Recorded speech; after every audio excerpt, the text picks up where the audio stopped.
Hi there, welcome to this information session. I'm here to talk to you about Trek Kilimanjaro, which is Different Travel's trek up the Tanzanian mountain of Kilimanjaro, taking place from the 3rd of October 2024. My name's Jenny and I'm from Different Travel. And in this information session, I'll be talking to you an awful lot about the itinerary and things to expect on the way and how you can prepare for this trip. So you're going to be trekking up Kilimanjaro, the tallest freestanding mountain in the world and the highest mountain in Africa. It's actually a dormant volcano. However, it last erupted 360,000 years ago. So I think the chances of anything like that interrupting your trekking very, very slim. You're going to be going up the Machame route, which is considered Kili's most scenic route, and you'll be camping in tents all the way. So before I talk about the itinerary, I just want to run through quickly about health and safety. Your health and safety is our top priority, and we always take steps to ensure that you have not only a memorable experience, but a safe one too. To do this, we constantly monitor and follow the advice of the British Foreign, Commonwealth and Development Office. They provide recommendations to travellers about safety and travel in certain destinations. And we'll never operate a trip in an area where there is a clear and present risk to our team members. That could be something to do with health outbreak, political instability, natural disasters, etc. So if there were any travel restrictions in either the UK or the Tanzania that prevented safe travel, then we'd either postpone your trip and you would be able to rebook on new dates, or we would refund the money that was already paid. Now, please be also aware that at the time of travel, there may be enhanced safety and security measures in airports. Bag drop might take longer, or you might need to provide a certificate of health or proof of vaccination. But if anything like that does crop up, then we'll let you know in good time before departure. So you can see on this map here, you've got Mount Kilimanjaro National Park, fairly central in the slide. And then just to the south of that is the town of Moshi. Moshi is where you'll be based at the very beginning and the end of the trek. And you'll be flying into Kilimanjaro Airport, which is just to the left of Moshi, about halfway between Moshi and Arusha to the west. So on Thursday, the 3rd of October, you're going to be flying from London to Kilimanjaro. And on arrival, you'll transfer to your hotel in Moshi, and then you'll have a bit of free time to explore the local town. And then in the evening, we'll have a briefing with the guides to find out everything that we need to know about the trek that's going to take place in the next few days. So on Saturday, we'll be setting off. We'll have a good, decent breakfast, and then we'll drive up to the Machame Gate. It's about a 45-minute drive. And once we're there, then we'll all be officially registered for the trek and meet the assistant guides, the cooks and the porters. You're going to have a really big team of people accompanying you on this trek. They'll be carrying your luggage, tents, food, drink, mess tents, everything that you're going to need to survive up on the mountain. So there'll be a short wait while all the bags and the camping equipment is weighed, and then the different loads will be allocated to the team of porters. And then once you've registered and the porters have got all their things to carry, you'll set off trekking, and you'll begin by going through a gentle uphill incline through the beautiful rainforest. You'll probably see some interesting primates on the way, and you might also see the seahorse-shaped flowers Impatiens kilimanjaro, which you can see on the right of this slide, which only grow on the mountain. Now, depending on your timings, you might be served a hot lunch. Otherwise, you'll have a packed lunch, but whichever it is, you're going to have some good, hearty, filling food ready to keep you going for the rest of the day's trekking. And they'll find a sheltered spot in the forest and set you up like on this slide here. So it's quite a long day. It's going to be about 7 to 8 hours of trekking, and eventually you'll emerge into a clearing and your tents will have already been put up for you. There'll be hot tea and dinner all ready and waiting for you. So after a good night's sleep on Sunday, we'll set off trekking again, and we'll be going from the Machame huts to the Shira Plateau. You'll be going initially through remaining rainforest, and then you'll move into the moorland zone. It's a bit of a shorter trek today, and you'll really notice rapid changes in the environment as you come out of the rainforest and into the moorland zone. When you get to a beautiful outcrop of rock, you'll be stopping for lunch, and you'll have fantastic views over the Shira Plateau. And if you're lucky, you'll also get to see your first view of Mount Kibo, which is the dramatic peak of Kilimanjaro. So depending on the group pace, you're probably going to be walking for about 6 to 7 hours today. Excuse me, and you'll be gaining about 800 meters in altitude.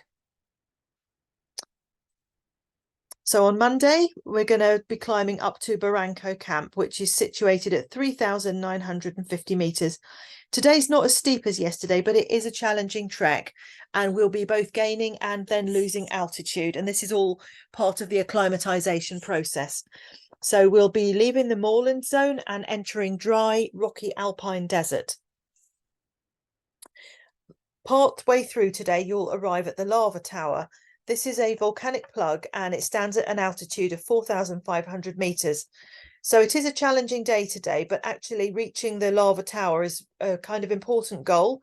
It's important for acclimatization. And once you've reached there, then you know that you're going to have a better chance of reaching the summit. So we'll have a bit of a rest once we've got to the lava tower and lunch, and then we'll go back down again to Barranco Camp. So you'll have hot meal, a good night's sleep as well. And this is an important day for acclimatization because you'll both be going up, but then you'll be coming back down to a lower level. The environment around this camp is really extraordinary. You can see from this image, it's really, really barren. But the sleeping at altitude isn't much higher than the previous night at Shira. So this is all good to help your body get ready for the rest of the trek and the rest of the climb. You probably see some amazing night skies because obviously there's very, very little light pollution in this area. And so you get some stunning views such as the one here. Now on Tuesday, you're going to be trekking from Barranco Camp to Karanga Camp. That's at an altitude of 3,963 meters. Your first obstacle after breakfast is to breach the Barranco wall. This is a 600-foot rock face. You don't need any technical climbing experience. It's going to be mainly scrambling over rocks.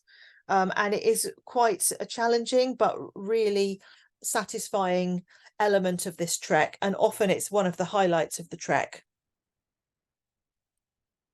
There's some typical terrain shown here, as you can see everybody just kind of, it's steep and it is going to be difficult for you to get through, but everybody will manage it.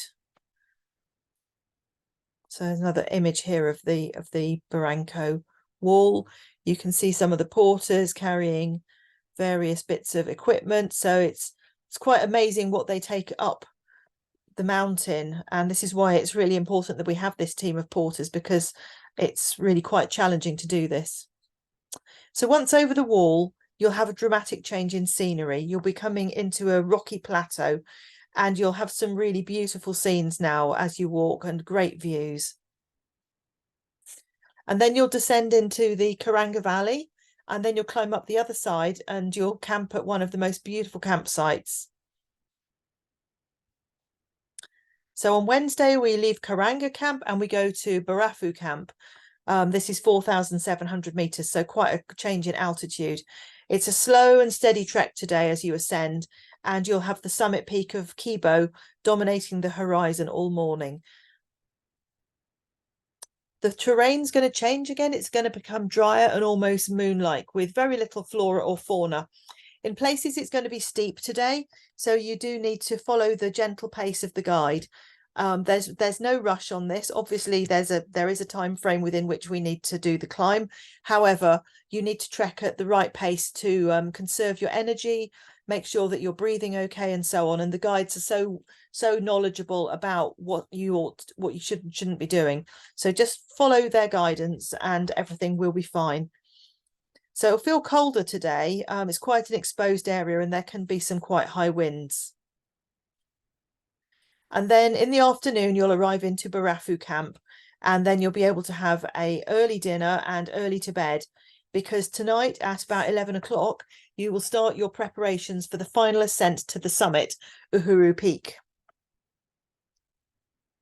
So on Thursday, this is summit day. So you'll be going from Barafu Camp up to Uhuru Peak at 5,895 meters, and then back down to the Muika hut. So after some snacks and hot drinks, you will start the most challenging bit of this trek. You're going to be wearing your head torches, and those combined with the moon, hopefully on a clear night you'll have the light of the moon. Those will be what you'll be guided by on this trek. You'll be ascending on zigzagging trails, keeping a steady pace and gradually winding your way up the mountain. And you'll approach Stellar Point, which is the rim of the volcano. And around about this time, the sun will start to climb behind you. So hopefully you'll see beautiful, vibrant reds and pinks and oranges on the horizon. And then you'll have a bit of a rest at Stellar Point, and then you'll carry on trekking along the crater ridge for about an hour until you reach the summit of Kilimanjaro. Uhuru Peak is the highest point in Africa and the world's highest solitary peak at 5,895 metres or 19,340 foot. This is a typical picture of a group who've made it. You'll have such a sense of achievement. You'll probably also be pretty tired, but having made this climb, there's absolutely no denying how on top of the world you will feel. So after you've taken your photos, you'll go back down to Barafu camp for lunch, and then you'll pack away your kit and you'll continue trekking about 5 to 6 hours down to Millennium Camp, which is where you will have a well-deserved rest. Now, this could be one of the toughest days you've ever experienced. It's not only going to be tough on you physically, but it's going to be a very long day, and emotionally, it will also be quite challenging. You'll have ascended 1,295 metres and descended 3,095 metres in somewhere between 14 to 18 hours. So although it's exhausting, you are going to have achieved something absolutely extraordinary. So from Millennium Camp on Friday, we'll go back down to the Mwika Gate, and that's where you will bid farewell to your team of porters in a joyful Kilimanjaro-style celebration. And that's something that I think you have to see it and experience it to get the full gist of just what this means. So from the camp, you'll be trekking to Mwika Gate. You'll be going through the rainforest, which takes about 6 hours. You'll be able to spot some wildlife in the trees again as you go. And then you'll sign out from the national park and you'll transfer back to the hotel, which takes about an hour. You'll get there, you'll be able to check into your rooms, you'll be able to have a shower and just a nice relax. So that will be really quite something special after the past few days. In the evening, you'll have a farewell dinner at your hotel. You'll be able to celebrate your achievements and just relive the highlights and possibly the lowlights of your trek up the mountain. And then on Saturday, you will be bidding farewell to Moshi, and you'll be transferring back to Kilimanjaro Airport and flying. It's likely to be an evening flight, which would arrive the following day. Now, I wanted to talk quickly about porter protection. It may seem strange that we have such a big team of people accompanying us, but anyone who has trekked Kili will tell you that the porters really are the lifeblood of the mountain. And these invaluable staff members aren't always treated well by some trekking companies. So Different Travel is proud to be one of a small number of UK tour operators who are official partners of the International Mountain Explorers Connection. They work very closely with the Kilimanjaro Porters Assistance Project with the aim of improving conditions for porters and mountain crew on Kili. That goes to ensure a minimum wage, to make sure that they have suitable clothing and equipment, that tipping is fair, and that they also get good quality meals. So it's really important that these people who are so instrumental in helping you summit the mountain are fairly treated and fairly rewarded. If you wanted to find out a bit more about this, you can go to www.kiliporters.org. It really is absolutely essential that the people who help you are fairly treated. So this is very important to us. So what do you have to carry? Well, during the trek, your main luggage is going to be carried by the porters. Your luggage will need to be packed in a strong kit bag, and there's a weight limit of 10 kilograms per person. All that you're going to carry is a day pack, which will contain the items that you need for each trek day. That's going to be 4 to 5 litres of water, things like your phone or your camera, warm layers, sunscreen, and waterproofs. And anything that you don't need for the actual trek itself can be left at the hotel in your suitcase. So your actual trek luggage that's carried by the porters will literally just contain changes of clothes, sleeping bag, that kind of thing. In the mountain, you're going to be sleeping in 3-man high altitude tents. Although it's 3-man tents, there's only 2 people per tent, so you do have a little bit more space than you might in a typical tent. Sleeping bags and mats will be able to be rented. Otherwise, you can bring your own, but you will need to provide these one way or the other. So what about the food and the drinking water? Well, everything's going to be provided for you on this trip. You'll have everything from dinner on your arrival day through to breakfast on the departure day. And your typical breakfasts on the mountain are going to be porridge, fruit, toast, eggs, things like that. Packed lunches will be sandwiches, maybe boiled eggs, a piece of cake, carton of juice, biscuits, and some fruit. And on the days when you get a hot lunch, it would be something like soup and bread, maybe toasted sandwiches, maybe some stew, pasta, etc. Snacks will be provided. There'll be things like biscuits and popcorns to give you a bit of a sugar boost every so often. And in the evening for dinner, you'll have soup and bread. You'll have pasta, rice, maybe a meat or a vegetable stew, potatoes, coleslaw, a really wide variety, and it's hearty and filling food. So you're not going to go hungry. Everything that you eat is going to be prepared freshly by the chef, and there'll be a mess tent with tables, chairs, plates, cutlery and mugs all provided. And remember, all of that is going to be carried up the mountain for you. Chemically purified water will be provided for you throughout the trek. Now, if you have any special dietary requirements, or if you have any food allergies, intolerances, or maybe you're veggie or vegan, we can provide for you without any problem as long as you let us know in advance. So please tell us at the time of booking, or if anything changes while between signing up and departing, just update your information with us so that we can make sure that your requirements are catered for. So what about the toilet facilities on the mountain? Well, the toilets have really improved on the Machame route over the past few years. And at many of the camps now, you will actually find tiled toilet blocks with a tin roof. Sometimes they even have solar powered lighting. But you can also hire a portable toilet for use at each campsite. And that will come with a dedicated toilet porter who will carry this. The cost is, once we know how many people are on the trip, we can advise you of the cost. And that's a cost that is divided through the group, depending on whether you actually want to do it or not.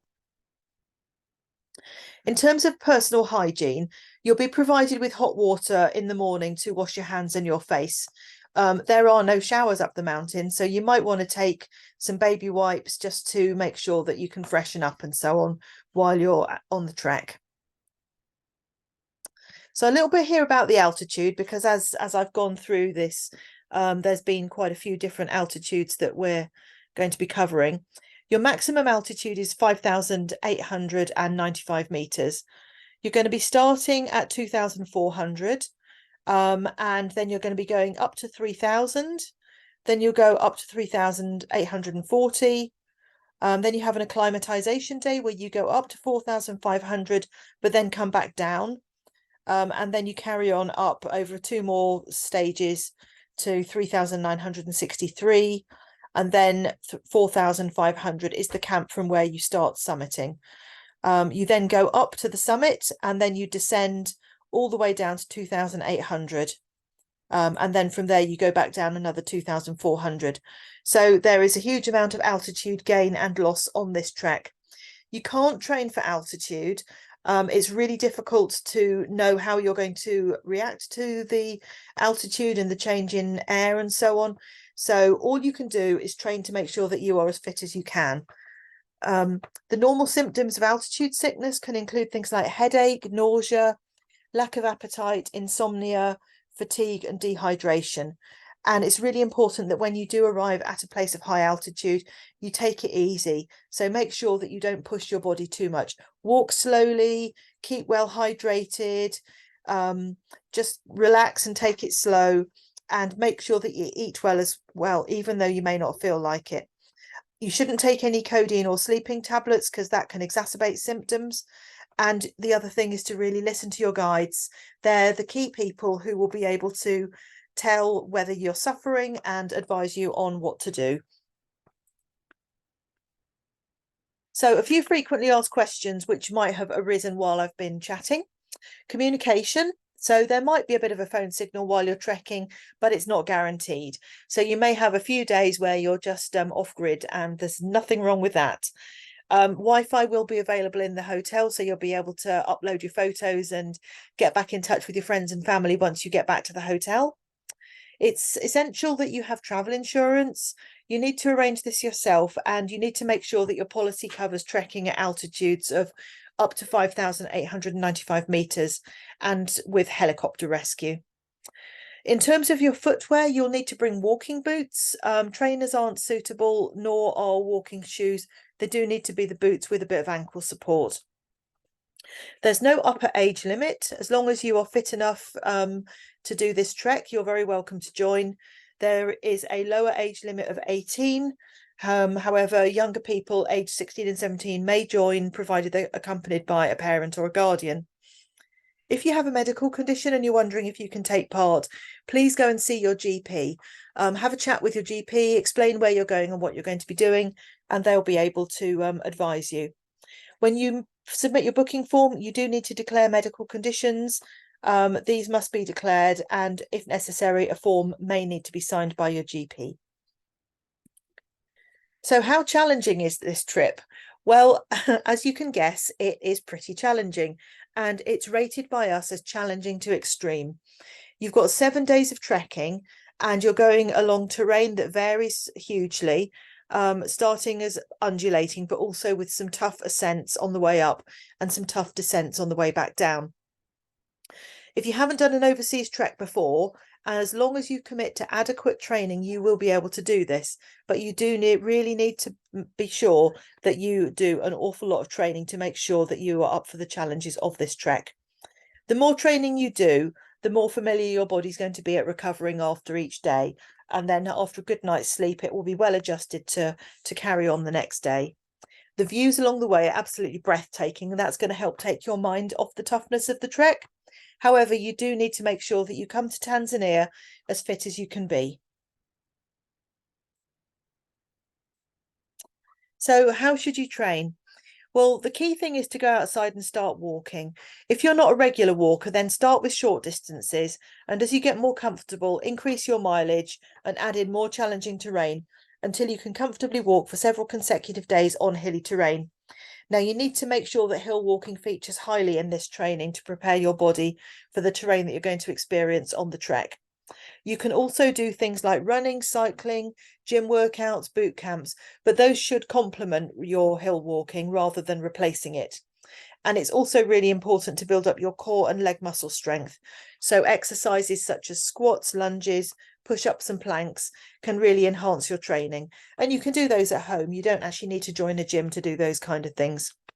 But please do take your training seriously, start doing it well in advance of the trip, and make sure that you arrive as fit as you can be so that you get the most out of it.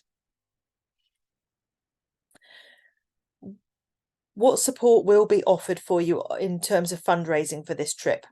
Well, if you're fundraising for a charity, then their fundraising team will support you through the challenge with your fundraising. You'll be provided with a full kit list, a trip dossier, a training guide, discount vouchers, and more. You'll be accompanied by experienced local guides, porters, cooks, and also a different travel tour manager who will make sure that everything runs smoothly. And there'll be a pre-departure meeting with your teammates and different travel. And that may well be online because people on this trip may well come from all sorts of different parts of the country. So you might be wondering who is right for this challenge. And the real answer is everybody.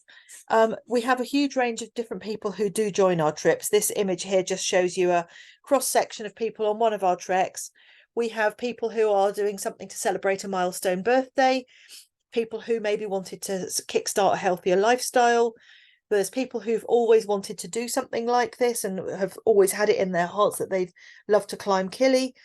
There's people who are really dedicated to helping raise funds for the charity and will do any trip that they lay on. There's people who are keen trekkers. There's people who've also never done anything like this in their lives before. And I don't just mean doing a mountain climb here. I mean doing a challenge trip where you might be camping. If you've only ever done luxury holidays before, we've had people like that who have come and just pushed themselves out of their comfort zone. So it's a really wide range of people, but you're all there with a common goal. And so you'll find that everybody's very supportive of each other on the trek. So how much does it cost? Well, you pay a £495 registration fee, and then you choose one of the following options. You can go by the self-funded route, where you pay your own tour cost balance of £3,105. And after that, you're welcome to fundraise separately for the charity of your choice, but you don't have to. Any fundraising that you do undertake must be used as fundraising. It cannot be used for your trip costs. Those two things must be kept separate. You can also do a sponsorship route where you fundraise a total of £6,210 for your chosen charity. And that includes your tour cost balance of £3,105 and the same amount as a donation to the charity. Or you can take the flexi route where you pay your own tour cost balance, again, £3,105, and then you commit to fundraising the same amount for a charity of your choice. And all of those totals need to be paid by a certain date in July. So if you think that this looks really exciting and it's the sort of thing that you have just had on your bucket list and decide that actually you're going to take the plunge and you're going to do it, how do you book it? Well, visit our website, www.different-travel.com, and either go to the link which is shown on the screen here, or click on our trips section and then go into Africa, and then you'll find the 2024 Trek Kilimanjaro page on there. Once you've found it, you should see a screen like this, and then on the bottom right hand side you'll be able to click the book now button, fill in the details, pay your registration fee, and then you will be all booked on and ready to go and start training. So I hope this has been really useful. If you have any questions, then please don't hesitate to get in touch with us. My colleagues in the office will be really happy to help you. You can email us on info@different-travel.com or give us a call in office hours on 02381 449 447. Thank you very much for watching.